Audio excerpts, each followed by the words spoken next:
To begin this afternoon, we have a moderated discussion on nation states and criminal threats. And we are particularly honored to have CNN's Perez to be our moderator. So, Evan, I will ask you and your gang to come on in.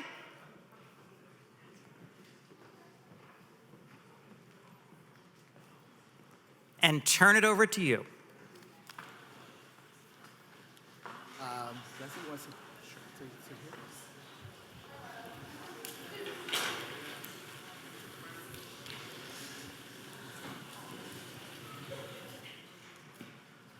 Thank you,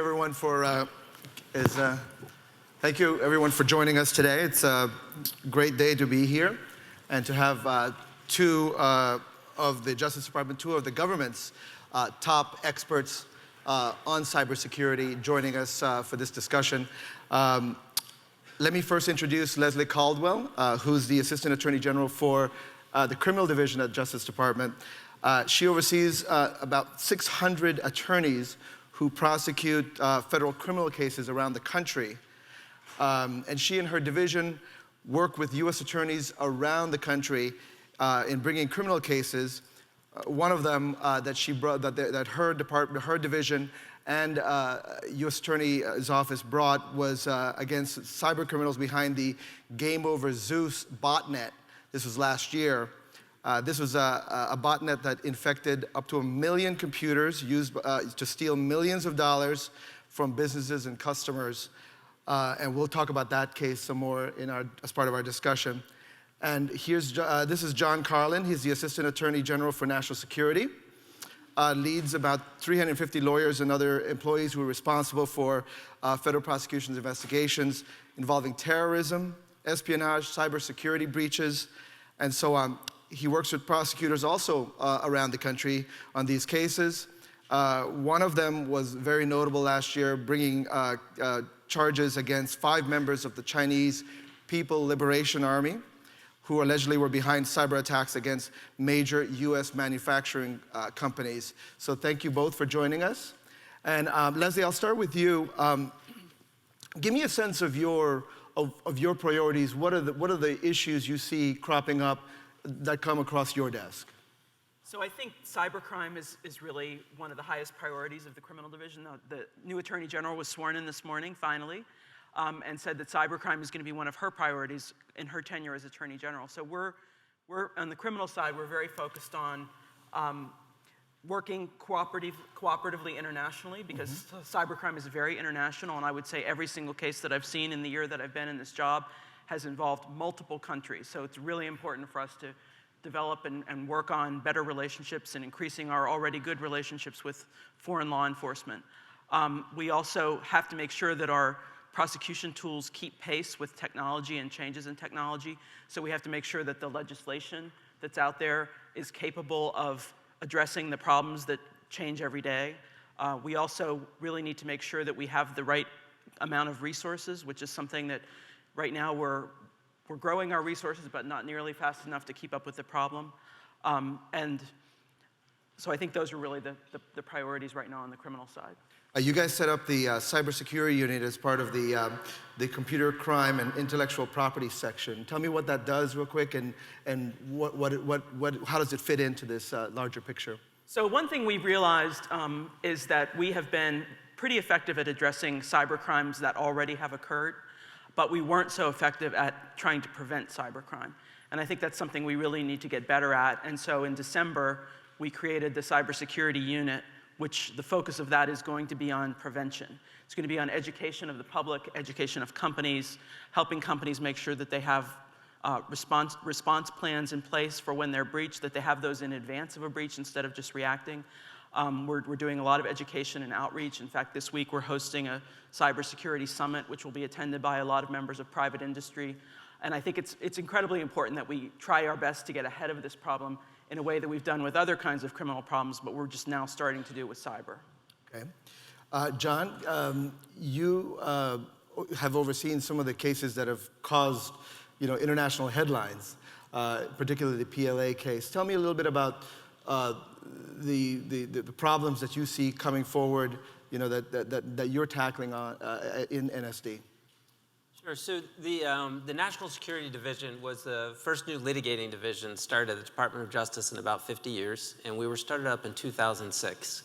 And we were created as one of the responses to the devastating attacks of September 11th.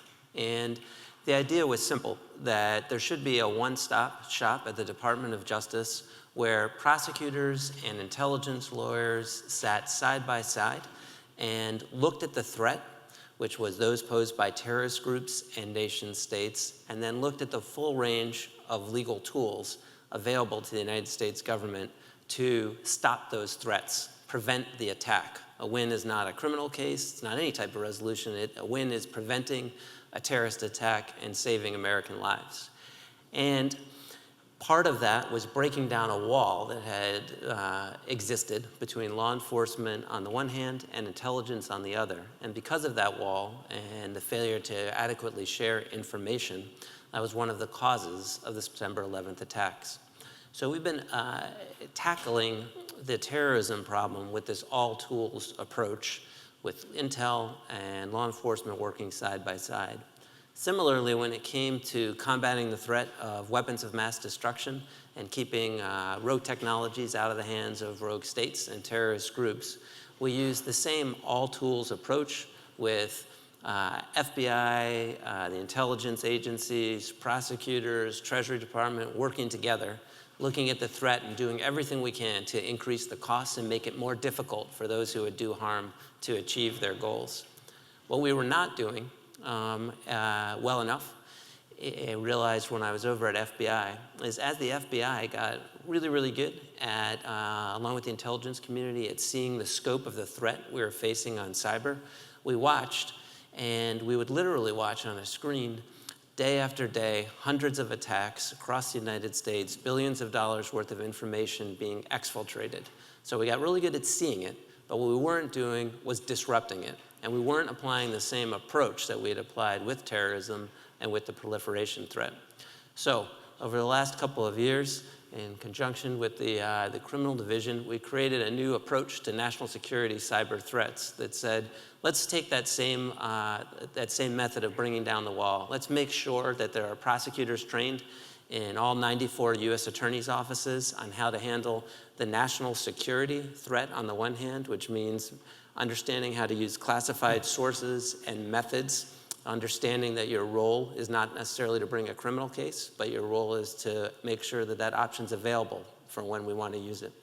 At the same time, to make sure those prosecutors were trained on the bits and the bytes and the peculiarities of cyber law, so the Electronic Communications Privacy Act and the Computer Fraud and Abuse. Once trained, and I see the former deputy director of the FBI out there, Sean Joyce, who was at FBI at the time, Sean and the FBI issued an edict to the field that said to the FBI field offices, thou shalt share what was formerly on the intel side of the house with these specially trained prosecutors, the same way you do in terrorism cases.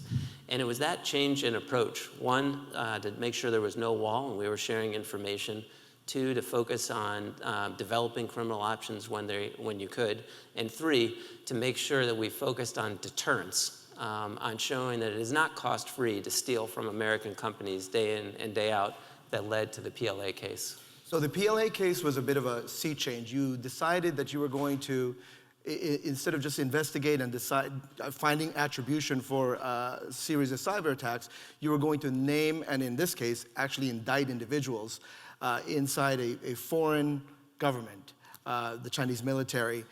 This followed up, obviously, in the last few months with the decision to name and shame North Korea for the Sony hack.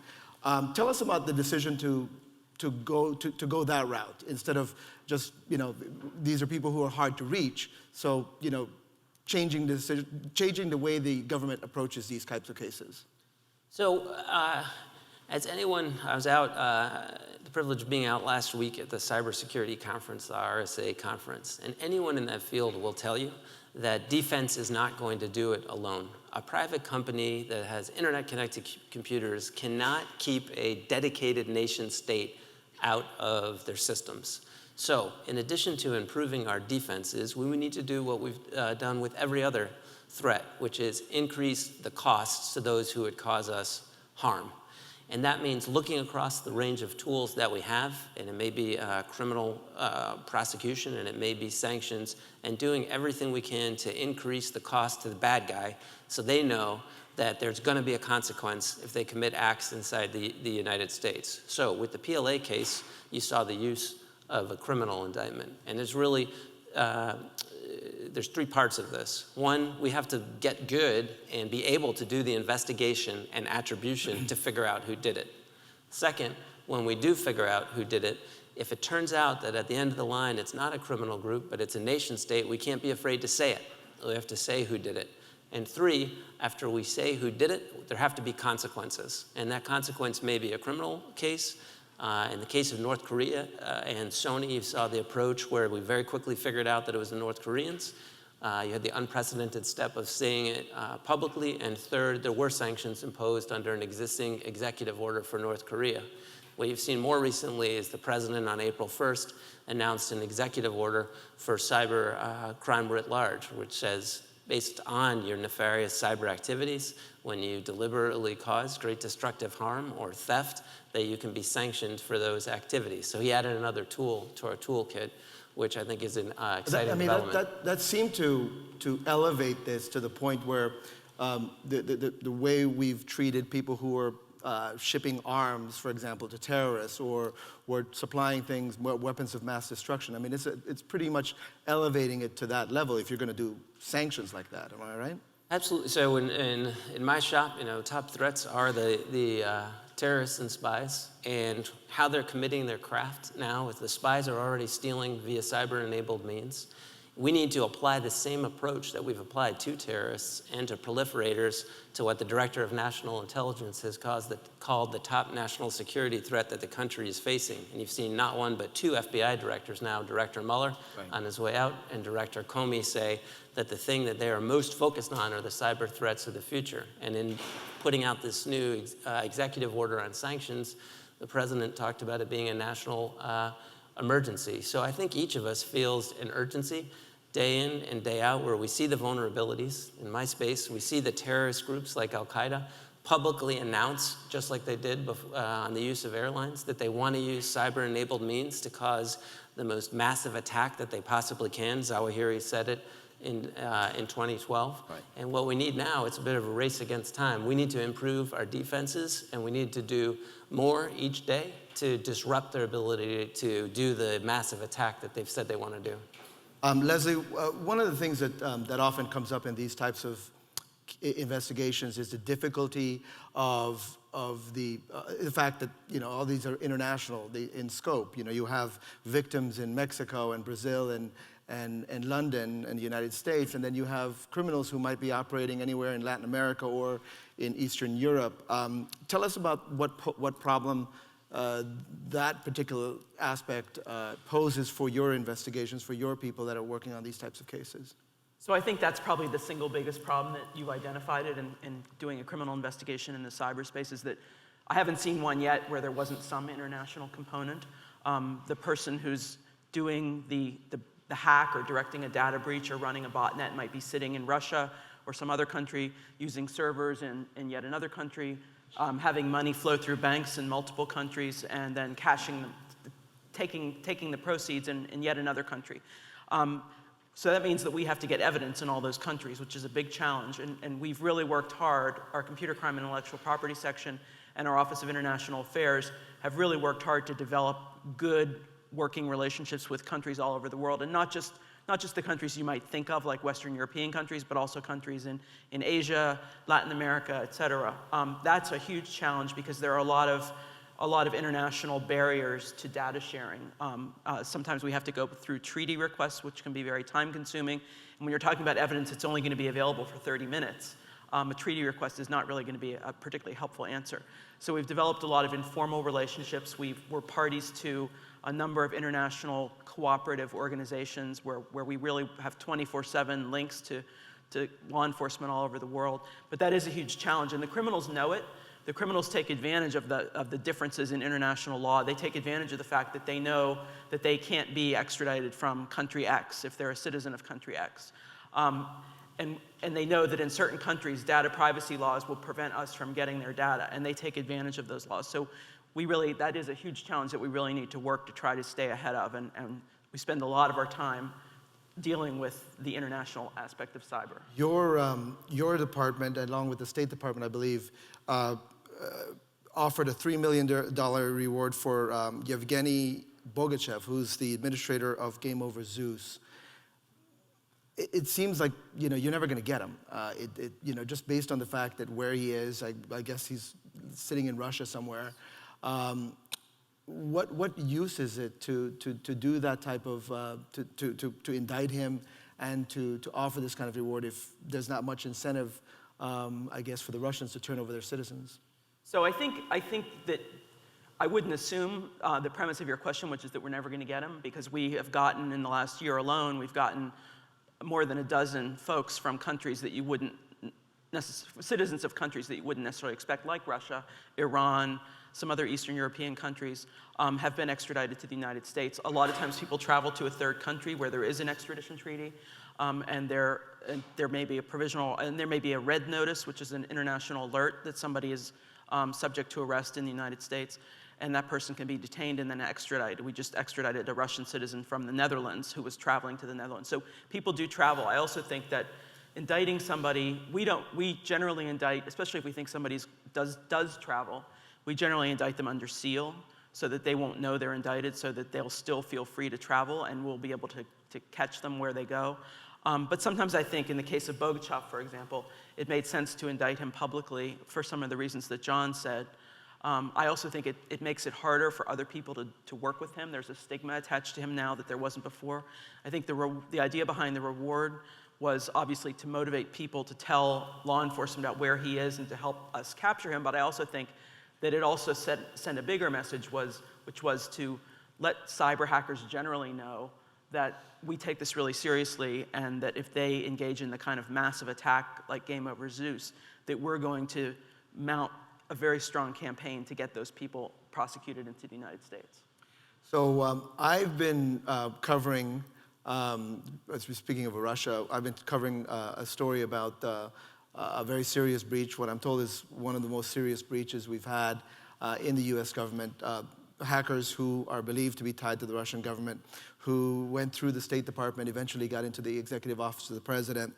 I know that there's a lot of stuff that you can't talk about, but if you can maybe talk a little bit about the relationship with a government like Russia, where you have, obviously there are things that you and that the United States and the Russian government agree on international standards of behavior and so on, and then there's obviously activities that are going on behind the scenes. How does that work, that relationship where you can share certain things about perhaps common problems in cybersecurity, but at the same time, you have espionage activity, basically?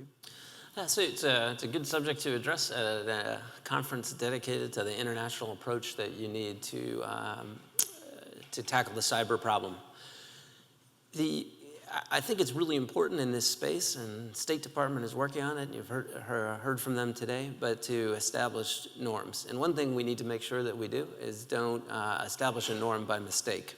For too long, we were not prosecuting criminally theft. And what would happen would be you would figure out an American company had been breached, you do your investigation, and instead of leading to a hacker here in the US or an organized criminal group over in Eastern Europe, it would lead to a nation state. And I was doing these cases as a prosecutor, and what would happen would be there was a locked door, and on the other side of the door was the intel squad, and that's where they were working, that's where it went when it was a nation state. And Lord knows there was enough work on the criminal side of the house, so it's not as if I was banging on that door to get in. But that created a problem. So for a period of time, I think we started accepting the fact that you could target American companies, steal their information, and use it against them in business. And this isn't just happening in the United States. This is happening to our partner countries around the world. It is very important, I think, to say, no, that's not an acceptable norm. You don't get a free pass from jail. We're going to criminally pursue those cases. We're now going to have the ability to sanction them when appropriate. But bottom line is, as a country, we're going to keep increasing the costs until you get the message that this is not acceptable behavior, that this is theft. And similarly, you saw with Sony, when there's a coercive or destructive attack, we, as a government, thought it was incredibly important right out of the box with the first significant destructive attack of that scale aimed at a company inside the United States. You had seen destructive attacks against the Saudi oil company, Aramco, before, and some others. But to make clear that we're treating this as a national security issue.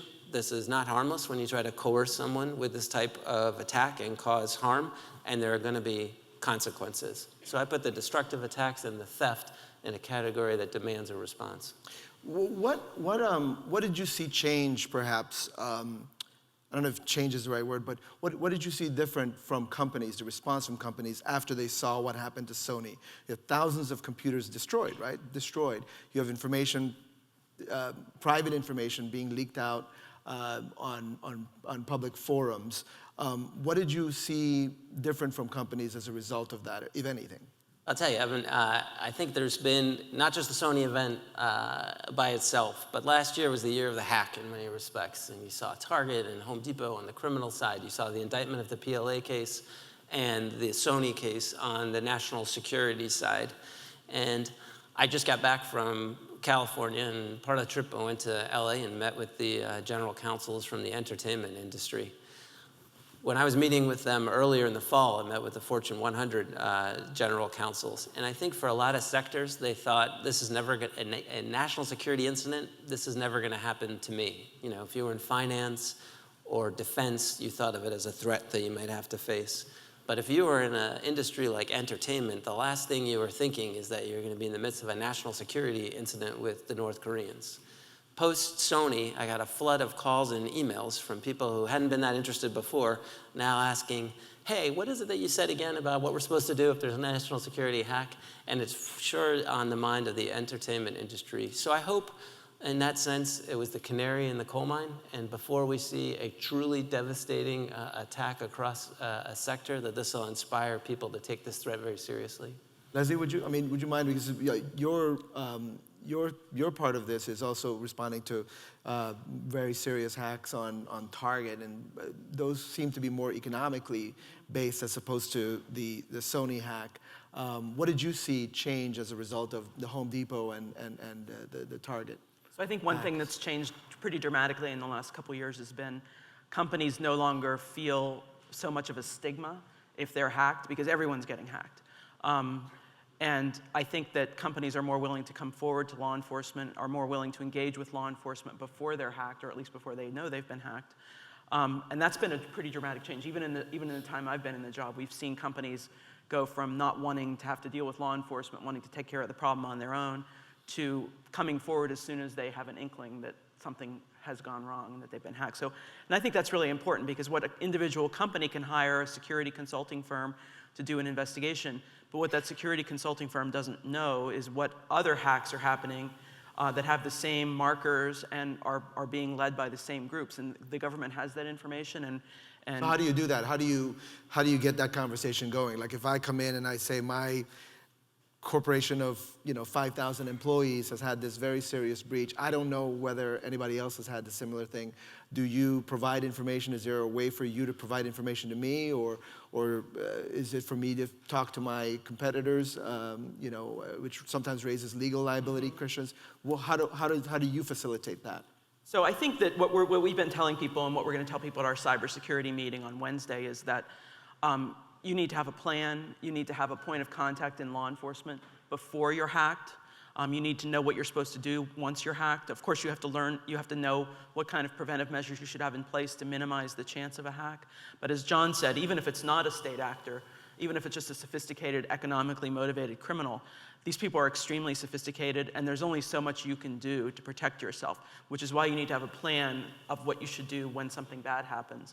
And you should definitely have a relationship. The FBI and Secret Service have agents all over the country who have a lot of expertise in this area and want to engage with companies, and you really should do that. And the answer of whether we'll provide information back to you, Unfortunately, we're limited in what we can provide back to you because a lot of what we have is either grand jury material or otherwise confidential law enforcement material. So we won't necessarily be able to tell you, oh yeah, Home Depot, the same hackers, I'm making this up, don't quote me on this, the same hackers hacked Target. We won't be able to tell you that, but we'll know that, and that'll help us get these people and bring them to justice, because as John mentioned, there are a lot of different people out there trying to get into our systems. There's state actors, and there are just people sitting in their basement, and it's quite a scary landscape. I have to say, as the head of the criminal division, it's, for me, the scariest thing that's facing us right now. So you have companies that feel like they're sitting ducks. They're basically under attack at all times. They can, any number of people are trying to breach them, are trying to steal their information. They're trying to get the credit cards of their customers. The idea has arisen among some companies and some people in the private sector that, hey, you know what we want to do is maybe we want to hit back. You know, if we know where you're storing some of our stolen stuff, maybe we can hire people, hackers, good hackers, who can go steal our stuff back or can disable it so that it's not useful to a hacker. What if I came in the door and I said this was my bright idea? What would you say to me? We'd probably say that's not such a bright idea. I think that that's a very risky strategy. There's no guarantee that you're going to correctly attribute the hack. That's one of the problems that we both face is attribution. It can be very challenging. And you may incur your own legal liability if you try to do something like that without even getting necessarily what you were trying to I might even recover. get arrested, you're saying? Well, I mean, I can't say one way or the other because it would depend on the facts, but we're certainly not looking to prosecute companies that are trying to defend themselves, but I think that there are other kinds of legal liability that you might incur, and it's just a very risky strategy. And it also, frankly, would make it less likely for law enforcement to be able to solve what may be part of a bigger puzzle. I see.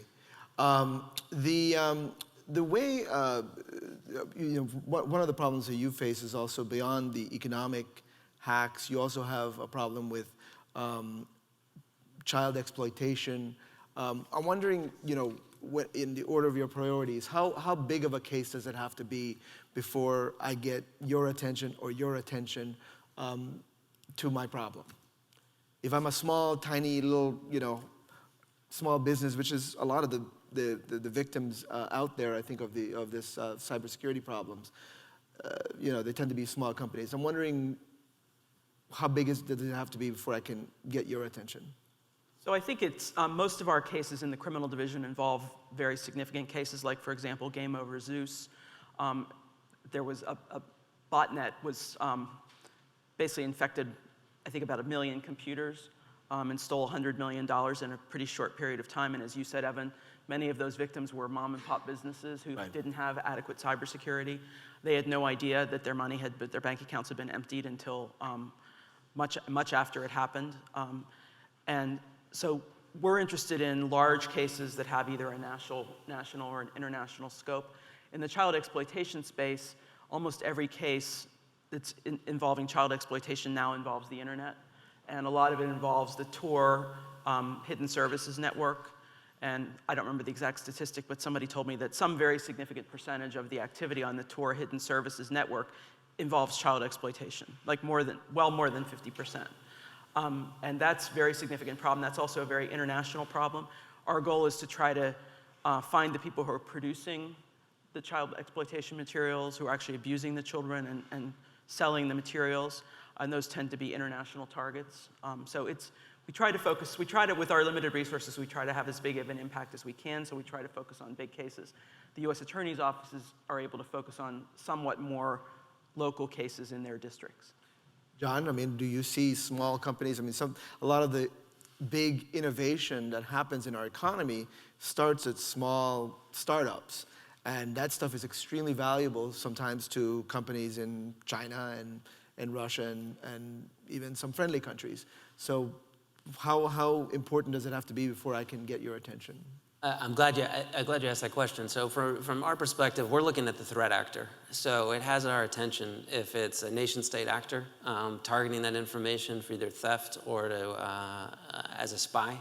And we're certainly interested if it's a terrorist group, no matter how small the company is. And there's been a change when we're going out and talking to the largest companies. I think it is on the radar, and we're starting to penetrate the C-suite, the CEO and the general counsel of what are often multinational corporations that have to do business internationally, and so are dealing with a complicated set of laws that may each handle these incidents somewhat differently. Because of last year and the dedicated outreach, whereas a year or two ago it wasn't on their mind, it was something that was handled just by the tech folks in the company, now it's starting to cross over to the C-suite and the boardroom. But those are the largest companies. I mean, literally the Fortune 100 and Fortune 500 that are turning to this threat and giving it the attention that it deserves. When it comes to the mid-sized or small-sized companies, there's still a lot of work that needs to be done so that it's on their radar. And look, at the end, these are risk decisions that the company is making. It costs money to protect yourself, and you have to balance that against the risk. But that means that you, as the head of a company, are thinking through where you want to draw that line. But one place where I think every company should have the same approach, which is to reach out before you are the victim of a significant attack, have a contact that you trust in law enforcement or at a U.S. attorney's offices, because what you cannot do is, after the attack occurs, try to figure out what your response plan is going to be. It moves too quickly. By the time you figure it out, it'll be too late for us to help you in the way that we ought to help you, particularly whether it's a criminal or a terrorist or a nation state. Your government should be protecting. It's our responsibility to protect you from those threats, but we can't do it if we don't hear from you and we don't work in partnership with you. One of the concerns that you hear in this area is the issue of privacy, and it's certainly post Edward Snowden the thing that people bring up when they're talking about involving the government in their cybersecurity issues. What do you say to people who say, I mean, look, you're both of you are now in the business of trying to help the government and companies prevent cybersecurity attacks. How do you balance that with the real concern that people have about privacy and about being able to protect what's theirs? I guess a couple of things, and they're serious concerns where we need to reach the right policy balance. But one, if you're a consumer and you're using internet-connected computers to do business or personally, what you should worry about, number one on your mind in terms of risk to your privacy, are crooks and nation-state spies and terrorists. It's crooks, spies, and terrorists who are stealing your information day in, day out, publishing it, using it for financial gain. And we have to close that gap to protect your information and protect your privacy. Certainly a lot of people on this campus, young people, if they were to make a list, a lot of them would also add the NSA, the US government in there. Is that misplaced? Is that a misplaced suspicion and fear, perhaps? I think so. And so that's partly what we need to correct. Top threat to you right now in the way that you're using your information and having it used in a way that's harmful to your privacy is, again, it's going to be a crook, a spy, a terrorist. They're out there every day stealing people's information and using it maliciously. Secondly, when it comes to sharing information in this space, cybersecurity threat indicator information, and we're looking to see some legislation, this is the type of basic hygiene information that companies should be sharing with each other and government and with the government. And we in the government should do everything we can to strip the identifiers, but provide that essential hygiene information. And so what am I talking about with threat indicator? I'm talking about looking at the bits and the bytes and determining the signature of malware on systems, determining this is not content, this is not speech, this is the tool that bad guys are using day in and day out to cause harm. And so what we need to get better at is sharing it, not just with government and private sector, but making sure that the private sector is sharing it with each other. Leslie, I mean, yeah, would you? Yeah, I think from the criminal side, we always bristle when we hear Edward Snowden's name because that doesn't have anything to do with what we do. We are actually on the criminal side protecting people's privacy from things like spyware, malware, emptying your bank account, stealing your identifying information from your insurance company. We are doing all those things pursuant to court orders. We have the court looking at our search warrants, the court looking at our other warrants, and we are under supervision by the court. Everything we do is very transparent. And so we really view our role really as protecting people's privacy, not invading it. And looking at the way you respond to, you mentioned, I think we both have mentioned the Saudi Aramco hack, certainly Sony. There was a lot of companies out there that think, well, do I want to spend? I'm barely making any money. My margins are this thin. Why would I want to spend money on cybersecurity? I'm not in critical infrastructure. Why should I think that I'm a target? So I think that if you are a company that has other people's identifying information, a credit card company, even a small business like a mom and pop tax preparation firm that has people's social security numbers, you really need to view yourself as having an obligation to protect that information you've been entrusted with. So I think you do have to spend money on cybersecurity. Obviously, as John said, you have to weigh the risk to your particular business.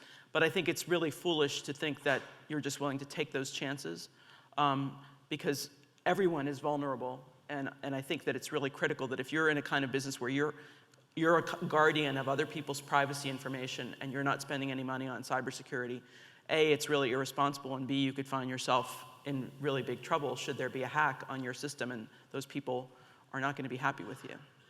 John, you mentioned terrorist groups. We've seen in recent months people who claim to be associated with ISIS or with some other terrorist groups doing defacement of websites.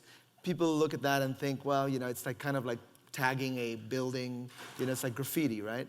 Do you see, how do you see that problem? And also, do you see it maybe getting worse than that, where they will get some real expertise, perhaps get some real abilities to be able to carry out perhaps an attack on the grid or something like that? Unfortunately, I do see it getting worse. And that's why there's such an urgency, I think, on what we're doing in this space. Look, about 20, 25 years ago, 98% of what we stored that we cared about, we stored in an analog fashion.